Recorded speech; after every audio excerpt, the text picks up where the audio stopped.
two things. Number one is I have now got a new vlogging camera and I'm actually using this to film, so we'll see how it goes with this. It's a really nice camera and it's got a flip up screen so I can actually see myself when I'm filming. And number two, I have a new MacBook Air laptop. So today I'm going to be talking about EDNOS. A person with EDNOS may present with other symptoms from other eating disorders. However, they'll probably not meet the full criteria of any of those eating disorders. They'll have different symptoms but not meet every single symptom that you would probably need to be diagnosed with that eating disorder. But that does not mean that that person doesn't have a less serious illness than somebody with anorexia or somebody with bulimia. EDNOS is just as serious and it should not be taken lightly. EDNOS is a serious mental illness that occurs in adults, adolescents and children.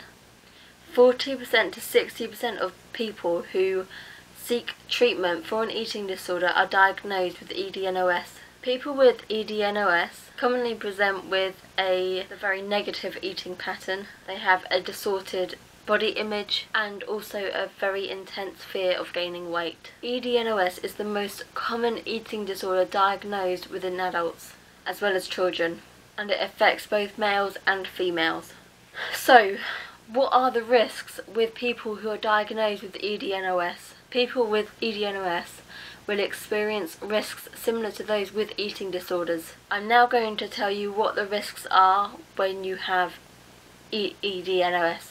And before I start, EDNOS actually stands for eating disorder not otherwise specified. The first risk is inflammation and rupture of the esophagus and the stomach from frequent vomiting. Now this generally occurs with people with bulimia, but if with EDNOS you are somebody that is purging, then that can do serious damage to your esophagus and your stomach. And there are other factors involved in this as well. The next one is kidney failure, osteoporosis. This is a condition that can lead to your bones being fractured easily, and it just means your bones will become very fragile. Irregular or slow heartbeat, which can be a higher risk of having a heart attack. You could either lose or have a disturbance in your menstrual cycle, and you can also have an increased risk of infertility. So, what I really wanted to talk about, is it possible to recover? That's the big question.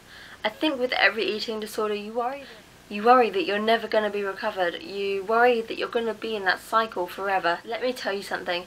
As somebody who's currently in recovery from bulimia, it is possible to recover. You can do it. Even if you have been living with the illness for years, there is every possibility that you can do it. You just have to put your mind, your energy, your soul, everything into it and believe that you can do it. Don't think that because you've had it for years that, oh, I've had it for say 20 years, I'm never going to be able to do it. That's not true. Of course you can. You just have to make it happen. If you don't make it happen, no one else can, because you're the one struggling. But if you take it one day at a time, one step at a time, even 1 minute at a time, you can recover. There is no doubt in my mind that you wouldn't be able to do that. But if you think somebody is struggling with an eating disorder, I would really recommend that you go and take them to the doctor or talk to them. Anything to help. It would be really important to do so. So thank you for watching. Please like, comment, subscribe and share this video so everybody can see it, because we need to make more awareness for mental health and eating disorders. You are not defined by your weight. You are not defined by the number of the scale. You are beautiful, and don't let anybody tell you anything else.